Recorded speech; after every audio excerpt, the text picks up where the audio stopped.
సీరియల్లో సినిమాలో నటించాలనుకుంటున్నారా? అయితే వెంటనే మా యాక్టింగ్ స్కూల్లో జాయిన్ అవ్వండి. నమస్తే, welcome back to Suman TV. Present మనతో పాటు ఉన్నారు corporate soft skills trainer Madhuravani గారు. నమస్తే మ్యామ్. నమస్తే అండి. మేడం, ఆర్టిఫిషియల్ ఇంటెలిజెన్స్ గురించి మనం చాలా వీడియోలో మాట్లాడుకున్నాం. మరి టెక్నాలజీ వచ్చాక లే ఆఫ్స్ అనేవి కూడా చాలా వరకు పెరిగిపోయాయి, కొనసాగుతున్నాయని కూడా మాట్లాడుకోవచ్చు. ఇప్పుడు కొత్తగా ఏఐ టూల్లోనే క్లౌడ్ మిథాన్స్, ఇది బాగా ఇప్పుడు ట్రెండ్ అయిపోయి చర్చ నడుస్తుంది దీనిపైన. అంటే అసలు ఇది ఎలా వర్క్ చేస్తుంది, ఏ సెక్టార్స్ కి ఇది ఇంపాక్ట్ చూపిస్తుంది అంటే ఒక్కసారి డీటెయిల్ గా మాట్లాడుకుందాం. ఇది క్లౌడ్ మిథాన్స్ అనేది ఆంథ్రోపిక్ ది ఒక టూల్. బేసిక్ గా ఇది ఫైనాన్షియల్ ఏదైతే కంపెనీస్ ఉంటాయో వాటికి సైబర్ సెక్యూరిటీకి యూజ్ అవుతుంది. ఇది అంటే మెయిన్ గా ఇది ఏం చేస్తుంది అంటే, మనం ఒక 20 years 30 years బ్యాక్ ఉన్న కోడింగ్ ని కూడా ఇది చూసి దాంట్లో ఏమన్నా బగ్స్ ఉంటాయి, ఆ బగ్స్ ని కూడా దీనికి ఉపయోగపడేలాగా చేసుకుంటది. ఓకే, 27 years బ్యాక్ కూడా రీసెంట్ గానే 27 years బ్యాక్ ఒక కోడ్ ని కూడా అది బగ్స్ ఉన్నాయా లేదా చూసి బగ్స్ ఉన్న దాన్ని దీనికి యూజ్ అయ్యేలాగా ఉపయోగించుకుంది అది. కమింగ్ టు మరి ఐటీ సెక్టర్ వైపు వస్తే ఇది ఎలా వర్క్ చేస్తుంది ఈ క్లౌడ్ మిథాన్స్? ఇప్పుడు మనకున్న మేజర్ ఇష్యూ ఏంటంటే సైబర్ సెక్యూరిటీ. అంటే మన డేటా లీక్ అవ్వడం, లేకపోతే ఫ్రాడ్ జరగడం, అవన్నీ కాకుండా ఈ క్లౌడ్ మిథాన్స్ అనేది చాలా ఇంపార్టెంట్ రోల్ చేస్తుంది. సో రీసెంట్ గా మన ఫైనాన్షియల్ మినిస్టర్ నిర్మలా సీతారామన్ కూడా అంటే అందరూ ఆ బ్యాంకింగ్ సెక్టార్స్ తోని మీటింగ్స్ కూడా పెట్టారు. ఎందుకంటే ఇప్పుడు మనం బ్యాంకింగ్స్ లో చూసుకున్న, ఐటీ సెక్టర్ లో చూసుకున్న సైబర్ సెక్యూరిటీ అనేది చాలా ఇంపార్టెంట్ మనకి. సో ఈ మిథాన్స్ వల్ల మనకి ఆ సైబర్ సెక్యూరిటీకి చాలా సెక్యూర్ గా ఉండేటట్టు చేస్తుంది. అండ్ మనకి ఎప్పటికెప్పుడు పాత కోడింగ్స్ ఉంటాయి, అవన్నిటిని కూడా రీయూజ్ చేసుకునేటట్టు యూజ్ అవుతుంది. ఇది చాలా డేంజర్ అంటున్నారు, మార్కెటింగ్ హైప్ అంటున్నారు. అంటే అసలు ఏంటిది, ఎంతవరకు ప్రమాదకరం అని అంటే రీసెంట్ గా మనకు తెలిసింది ఏంటంటే, ఒక చిన్న గ్రూప్ దీన్ని హ్యాక్ చేశారనమాట. సో దాని వల్ల ఇప్పుడు ఏవైతే మన బ్యాంకింగ్ సెక్టార్స్ మిథాన్స్ నమ్మి వాటి టూల్స్ యూజ్ చేస్తారో వాళ్ళ డేటా అంతా వాళ్ళకి వెళ్ళిపోతుంది కదా.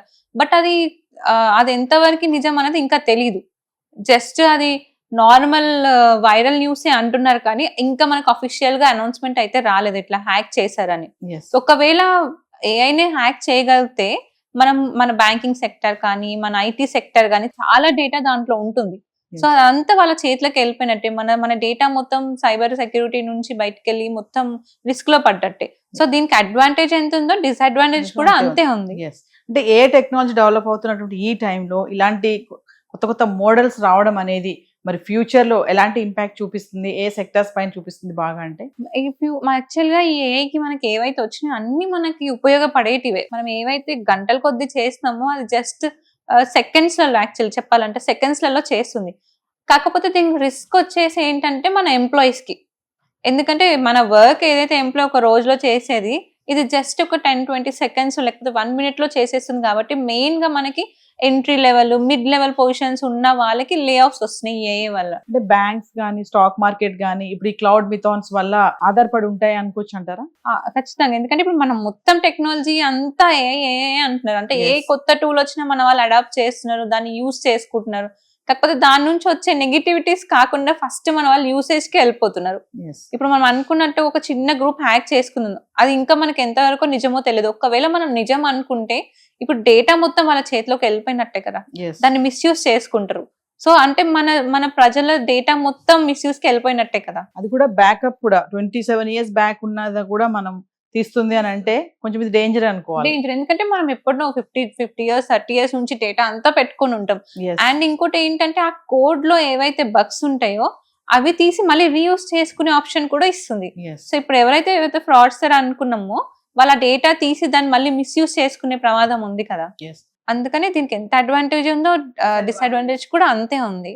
అంటే ఏ కంపెనీస్ దీన్ని యాక్సెస్ చేసుకుంటుంది ఇప్పటి వరకు అంటే? ఇది మొత్తం అన్ని కంపెనీస్ కి అయితే ఇవ్వలేదు, ఓన్లీ ఒక 10-20% పెద్ద కంపెనీస్ కి మాత్రమే ఇచ్చారు. ఎక్కువ చూస్తే ఫైనాన్షియల్ సెక్టర్ లోనే ఇచ్చారు. అంటే కమింగ్ టు మరి లే ఆఫ్స్ ప్రక్రియ ఆల్రెడీ నడుస్తా ఉంది. మరి ముందు ఇలాంటి కొత్త కొత్త మోడల్స్ రావడం వల్ల ఇంకా పెరిగే ఛాన్సెస్ ఉంటాయంటారా? దీని వల్ల మనకి లే ఆఫ్స్ అయితే ఖచ్చితంగా ఉంటూనే ఉంటాయి. ఇంతకు ముందు లే ఆఫ్స్ ఎలా ఉండేది, బిజినెస్ క్రైసిస్ సరిగ్గా లేకుండేది. కాకపోతే ఇప్పుడు మన అన్ని కంపెనీస్, మల్టీనేషనల్ కంపెనీస్ కూడా ఏఐ పైన ఇన్వెస్ట్మెంట్ చేస్తుంది. ఎస్, అండ్ ఇక్కడ ఎంప్లాయీస్ ని తీసుకుంటూ కాస్ట్ కట్టింగ్ కూడా చేస్తుంది.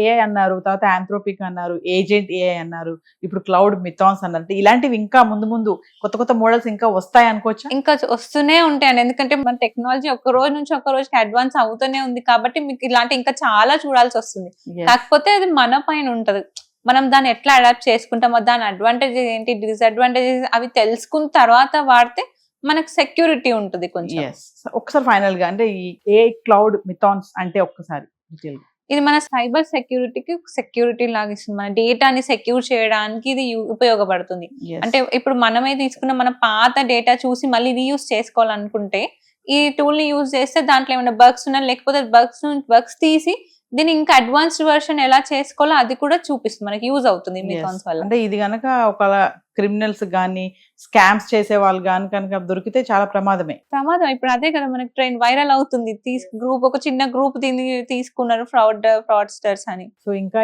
ఏఐ లో ఎన్ని రాబోతున్నాయో మనం వేచి చూడాల్సేమో, ఒక దాని తర్వాత ఒకటి. ఒకదాని తర్వాత ఒకటి. Thank you. Thank you.